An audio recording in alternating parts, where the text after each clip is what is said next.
Let's continue on here with the C block, if you're following along at home, if you're scoring, in which case you have real problems. Time for I'm Buying or Keep Trying. We know that the bullpens are going to play a huge role in this abbreviated 60-game season, so the teams that are stacked should be okay. Kev, I'm Buying or Keep Trying. A reliever will win the Cy Young in 2020. Has a chance because of the shortened schedule. But when I'm looking at, if you were to ask me which one, a guy like Chapman that can go through a 60-game season, probably dominate 101 miles an hour, and yes, the Yankees should win a lot of games. So this doesn't happen, and this is hard to do. But with this season, anything can happen, so I'd say yes. Well, I'm buying that. I think there's a decent shot of it. I don't think Chapman's the guy, though. Let's remember that during the regular season a year ago, the Yankees never used a reliever 3 days in a row. Now, that might change because you've got 60 games in 66 days this year, but also because they've got so much firepower down there. If they need to give Chapman a breather one day, Zach Britton can go in there and do his thing. For me, it's a guy like Josh Hader, who they need to depend on him so much up in Milwaukee. So if they make the playoffs yet again, maybe he's the guy that gets the nod in the Cy Young voting. All right, let's move to the dish. It's been since 1941 since we have had a 400 hitter. Tim Anderson led the way a season ago. Christian Yelich won the crown in the National League, and there's a bunch of good sticks here. Kev, I'm buying or keep trying. There will be a 400 hitter in the 60-game season. Keep trying, Chrissy. I think this is the one thing that the hitters will be behind a tick because of the live pitching aspect of it, bat speed. It's just the way it is. You can take as much batting practice as you want, but to hit 400 with all the specialists that they have now in the bullpen, yeah, it's tough. And I don't care how many games it is. 400 is a big number. Yeah, since the 2000 season, there's only been one guy who's hit at least 400 in the first 60 games of the year, and that was Chipper Jones. How do you like to say it again, Kev? Chipper Jones now batting with a mock neck turtleneck and 2 batting gloves out to each side of the pocket with a couple wristbands. Thank you. Yeah, he hit 408 in his first 60 games in 2008. So it's only happened one time. That's going to be too tough to do. So keep trying. Keep trying. All right, up next, we know it's going to take the starters a few starts to just log some innings, right? I mean, are we going to see a complete game? If so, when? So here's the statement. We will not see a complete game from a starter this year. I'm buying or keep trying. Man, you know what? Keep trying this one. I think we'll see a complete game. You know, the bottom line is, Chris, this is 60 days, 60 games. Sorry, not 60 days, 60 games, and we have to go now. Now, you know it's going to be a few weeks, but I'm telling you, you're not going to be the big 3 innings and go, 4 innings and go. Pitchers should be thrown to all these junior colleges and all these buddies of theirs. They should have been working up their arm strength and a couple simulated games on their own. Yeah, I'm going to say keep trying that we will not. I think we will. Well, last year, Marquez of the Rockies threw a complete game in the Rockies' 16th game. So, yeah, keep trying on this one. It's going to happen. In fact, I say there's at least 5 complete games this season. I expect guys in late August and early September to be throwing. Yeah, at least 5. I feel good about it.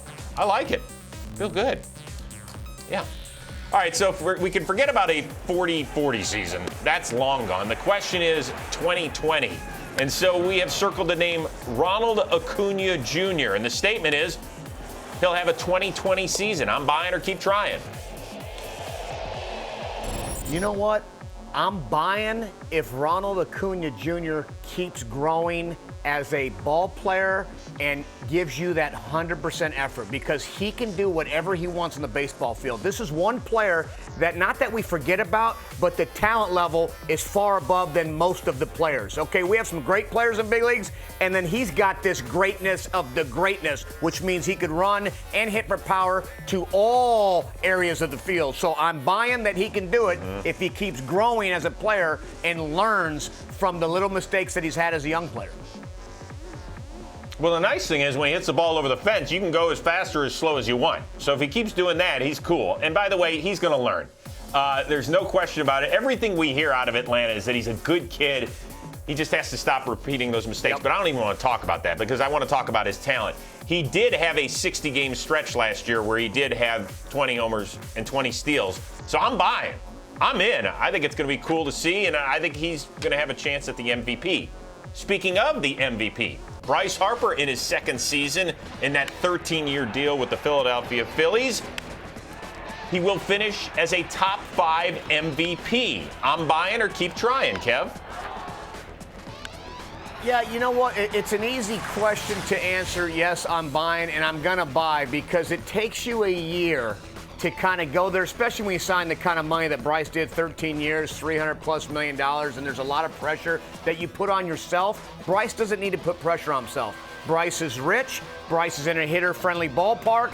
Bryce is now stabilized as a Philadelphia Philly and understands when I do bad, I'm going to get booed, and when I do good, I'm like Aerosmith. So I think this year there's going to be a calmness, even through the pandemic and the 4 months off and all this stuff.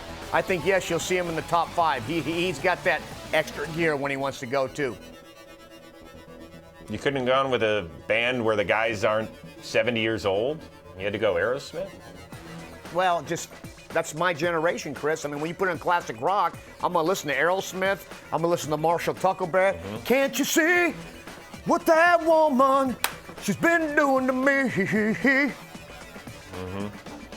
You know, here's the thing very quickly about Bryce Harper. He didn't have a bad year last year. It was right around his career averages for a season. But because we look at the dollar signs now, you're like, oh, well, he stunk. He didn't stink.